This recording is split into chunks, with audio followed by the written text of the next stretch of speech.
Hello बच्चों, let's read the question.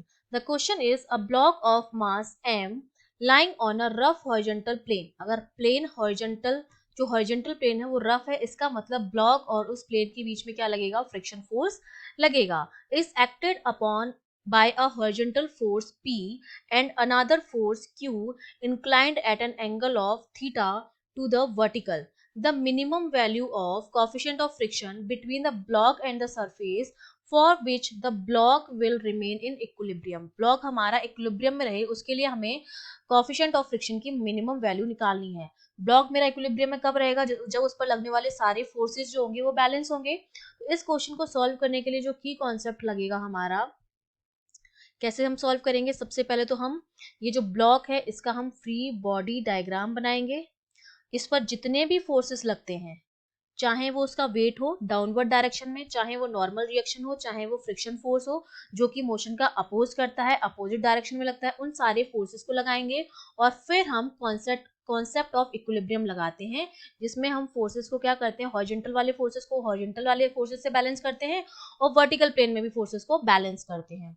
ठीक है, तो इस तरह से हम सॉल्व करेंगे. तो सबसे पहले मैं क्या कर दूं, इसका एक फ्री बॉडी डायग्राम बना दूं. इस तरह से मेरे पास ब्लॉक है, ये मेरे पास ब्लॉक हो गया.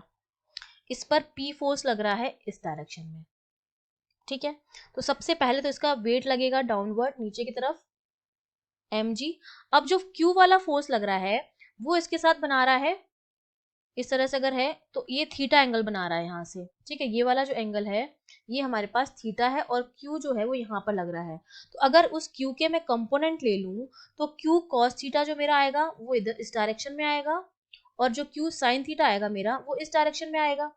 ठीक है, जो Q फोर्स लग रहा था थीटा एंगल पर उसके मैंने क्या ले लिए हैं, कंपोनेंट्स ले लिए हैं.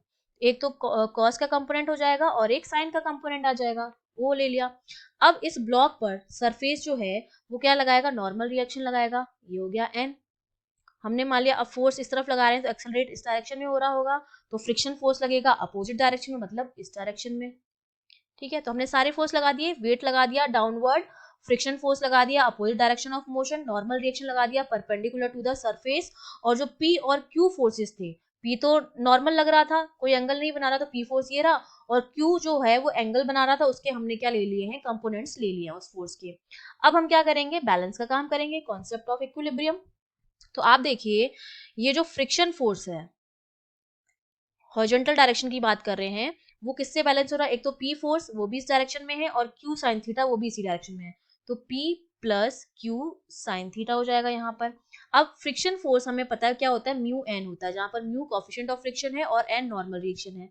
ये हो जाएगा P plus Q sine theta के बराबर. अब देखिए वर्टिकल डायरेक्शन में जो एन है मेरा वो किससे बैलेंस हो रहा है, एन जो मेरा आ रहा है वो आ रहा है एक तो mg और एक क्या है Q cos थीटा, इसके बराबर है. ठीक है, तो इस n की वैल्यू मैं यहां पर पुट कर दूं, तो ये मेरे पास इक्वेशन अब क्या हो जाएगी, mu mg plus Q cos theta, ये मेरा बराबर है P plus Q sine theta के. तो यहां से म्यू की जो वैल्यू आ जाएगी वो क्या आ जाएगी, P plus Q sine theta divide by mg plus Q cos theta. तो यही मुझे निकालना था फ्रिक्शन कोफिशिएंट ऑफ फ्रिक्शन. तो हम चेक करते हैं हमारे option P plus Q sine theta upon mg plus Q cos theta. That means A option is correct. I hope you understood well. All the best.